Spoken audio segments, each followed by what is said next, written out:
Hey everyone, I'm King. Welcome back to King Spade channel. So the Ragnarok finally launched for English version and everyone is hype about it, me included. I had tested and played the game for quite a bit for the Chinese version back when it first released on May, and I am very excited to play for the English version now that it has officially launched. In the Chinese version, I played the Archer class, and for the English version, I know that I'm definitely going to play the Archer class too. And in this video, I'll be talking about one of the ideal builds for the Hunter in the early game. But before that, here's a big shout out to this video sponsor, UgPhone. UgPhone is a cloud phone app that uses the cloud technology to play your mobile game. With the cloud technology, you can imagine that you have a virtual mobile phone stored somewhere and you can control it on your device. This provides you 24/7 uninterrupted AFK on your game even when your phone is turned off. UgPhone have feature to open multiple instances and play multiple games at the same time. Here I have 3 instances activated in the UgPhone. On each instance, I am running 2 of my accounts in Ragnarok X ROX, and 1 account is playing the Ragnarok game. To switch between the 2 accounts, you can just slide it to the left and right and choose the one that you want to have control of. To play your game, simply go to the game center, search for your game, download it and log into your game, and now you can play it. The new UgPhone mobile apps UI had also included the Discover feature or Jelajahi feature in Bahasa version for you to easily discover the latest and trending game and also latest game news. But if you are on your computer, UgPhone also have its own PC client. For PC client, you can use their built-in auxiliary keyboard for easy control from your computer. All you need to do is click on the function to add it into the game instance screen, drag to adjust it and click save. To get the UgPhone app, go to UgPhone website ugphone.com to download it, or you can go to Google Play Store for Android or App Store for iPhone user. The PC client can also be downloaded at the website. Once downloaded, register for a UgPhone account. Registration can be easily done using Gmail or Facebook account. After that, you need to subscribe to a plan to open or activate the instance. UgPhone have several plans, namely UVIP, GVIP and SVIP. For a smoother gameplay, such as for the Ragnarok or Ragnarok X ROX, the GVIP plan is recommended. It has Android 10 operating system, 4-core, 4GB RAM and 64GB memory, suitable for RPG games. So how to get UgPhone? Go to ugphone.com or use my referral link at the video description and pin comment below to download UgPhone. Register now and use my code KING01 for additional 488 diamonds that can be used to deduct the subscription cost up to $3. How to use the code? Upon registration, put the code KING01 for the invitation code. Follow UgPhone Facebook page to learn more. Now, one thing about the Archer or the Hunter class in this game that the Chinese players have a problem with is its attack speed. If you haven't noticed it yet, the Archer class attack speed is slower than the other standard fast attack build class like the Knight or the Assassin. This has to do with the weapon stat. For Archer, for the bow weapon, it has physical attack and also 60% attack speed stat. For the Knight one-hand sword weapon, it has physical attack and 100% attack speed. Same goes to the Assassin knife weapon. It has 100% attack speed. The attack speed difference is significant. The Chinese players feel that the Archer need to invest more in AG stat or attack speed to match the output damage of the one-handed sword weapon Knight or the knife weapon Assassin, and they do not like that. Some even tried to use the knife build Hunter just because the knife has high attack speed and it actually can be used by the Archer. Interesting, right? But that is not what we want to talk about in this video. We can talk on that in other video. In this video, we want to talk about the Hunter build. Now, because of the 60% attack speed of the bow weapon in the early game with limited stat point and low equipment progress in general, using the standard fast attack crit build that the players know of, off is not efficient. Although the archer can deal long-range attack, but you will be dealing slow attack and low damage. Other class outperform the archer mainly because of the weapon attack speed, and so one build stands out for the hunter in the early game, and that is the double strafe / auto falcon attack build. This build is effective because of the very short cooldown of the archer's double strafe skill. The double strafe skill has 0.8 second cooldown. Double strafe deal 2 times damage, so essentially the hunter deal 2 times attack in 1 second. Since we are already in the skill interface, let's talk about the skill set first. Before you can set up for the second job skill, you need to use about 39 skill points on the first job skill set. So put double strafe to level 10 and improve concentration to level 10. At level 10, it gives 55 dex, which is a lot. Next, 1 level Vulture's Eye and 5 level Eagle Heart. Now why I put just 1 level on the Vulture's Eye skill? At skill level 1, it already increased your attack range by 9 grit. Increasing the skill level further will not increase the grit attack range more. It will only increase the hit rate. I reckon that we don't need higher hit rate at lower level. The monster will not have high flee, and furthermore, increasing the dex stat from the start point and also from the improved concentration skill, increasing dex will also increase the hit rate value. So I don't think you need more hit rate from the Vulture's Eye skill. The Eagle Heart skill increases your damage the further away the target from you. It increases 4% damage for every grid after 5 grid distance. With the Vulture's Eye skill, it increases your attack range to 9 grid. 5 grid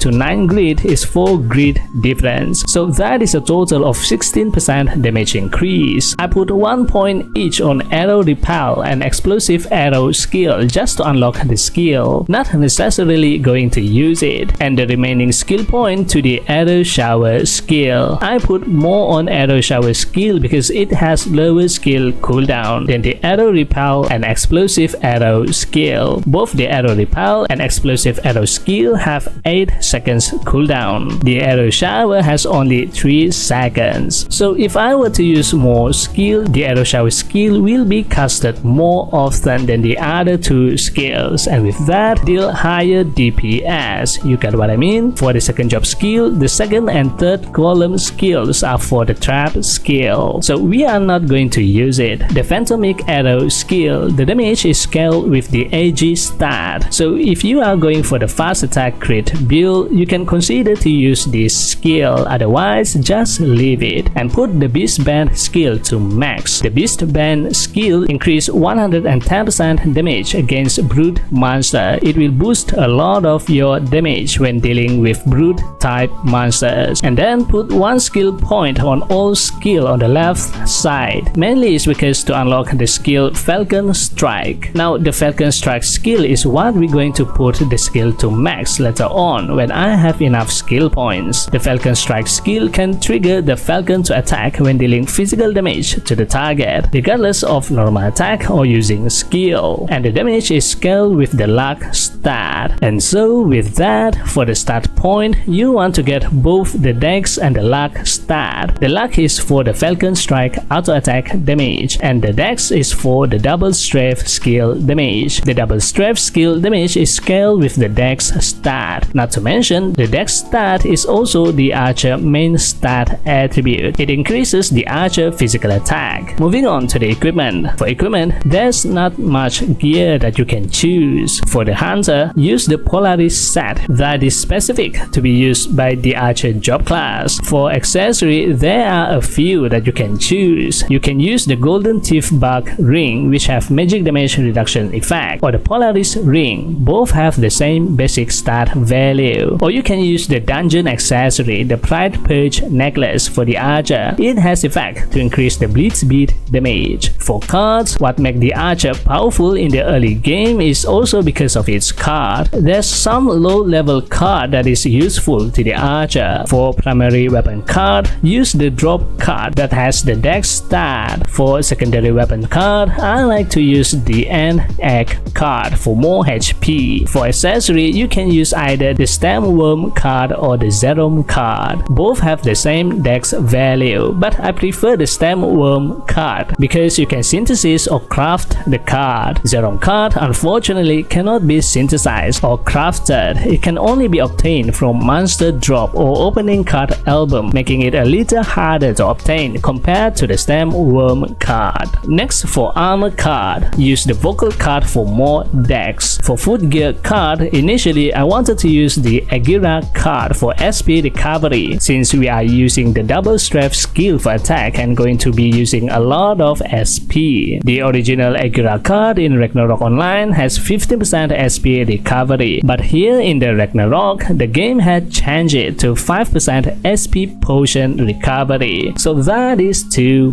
bad. Now, although the Ragnarok, this game has similar graphic or portray as having the same gameplay as to the classic Ragnarok Online game, but there are things that actually not according to the original Ragnarok. The Agira card is one good example of that, and as you play more, you'll find that there are actually a lot more things that had been changed. So if not the Agira card, then I opt for the varied card for more HP and SP. Next, for headgear card, there's not much choice here. You can use the Willow card for more SP. And finally, the cloak card. Use the mastering card for the luck stat to increase the Falcon strike auto attack damage. It also can increase your crit rate. And by the way, did you know that the skill damage in this game can crit when using the double Strafe skill? Because I had increased the luck stat at the start point distribution, the skill sometimes deal crit damage. So increasing luck not only increase the Falcon strike auto attack damage, but also will help you to deal crit damage when using skill to attack. Right, now let's move on to the application of this build on the actual combat. To improve the archer damage while grinding on the map, I suggest you to equip the elemental arrow to gain elemental damage increase. This is one of the perks of using the archer class. You have the early game advantage in terms of damage by using the elemental arrow. By utilizing the elemental damage, you can have an increased damage of 50% up to 75% damage for wind element against the water. So definitely use the elemental arrow for a boost of damage. The archer has the skill to craft the elemental arrow. Once activated, you can go to the crafting page, go to the job tab, and you can craft the arrow. There are fire arrow, water arrow, earth arrow, and wind arrow. There is also sharp arrow that can increase your crit damage, and also steel arrow that have higher physical attack. If you feel that it is a hassle to find the materials to craft the arrows, you can simply just buy it at the shop main menu, at the Zenny option, and at the job tab. Here you can easily buy the arrow with Zenny. Now, because this double Strafe build is essentially a skill spammer build, you will use a lot of SP, and you will be running out of SP most of the time. For that, one way to solve this problem is by using the SP potion. As a reference, in my test, 100 medium-sized SP potion can last for about 45 minutes. So depending on how long you go for AFK farming, you want to keep replenish or buy the SP potion from time to time. One more thing that you can do to make sure you don't run out of SP is by crafting, cooking, and using the carrot juice. This will recover your maximum SP by 2% every 10 seconds for 5 minutes. You also need to stack a lot of this if you want to go for AFK grinding for long hours. I don't particularly like this method because it is limited by your stamina. Crafting consumes stamina and you only have 300 stamina per day. So in the end, you only can get a small amount of this, and it is not enough. The SP potion is still the best in my opinion. One more bonus tips: if you able to get the level 1 privilege. Level 1 is enough. It has so many useful advantages. You will have the ability to auto pick up loot on the spot. You don't have to walk near to the item drop to pick it up. You can also dismantle gear automatically. This will make sure you always have space in your inventory and also can continuously give you Zenny by dismantling the normal gear that you get from killing the monsters. This will also to make sure that you have enough Zenny all the time to sustain your arrow and the potion upkeep, and free use of flying for teleportation, so you can grind more effectively. The level 1 privilege is cost around $3, so yeah, it's not ideal for free-to-play players, but it can tremendously help you in the game.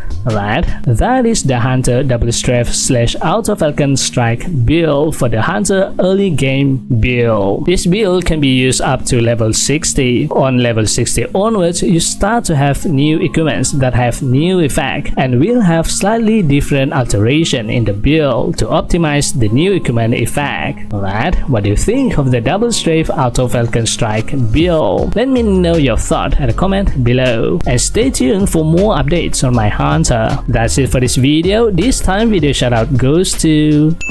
Thank you for always supporting me and this channel. If you like this video, give it a thumbs up and hit the subscribe button. And also don't forget to turn on the notification bell so you will be notified whenever I upload a new video. Thanks for watching, and I'll see you on the next video. And as always, happy playing. Bye bye.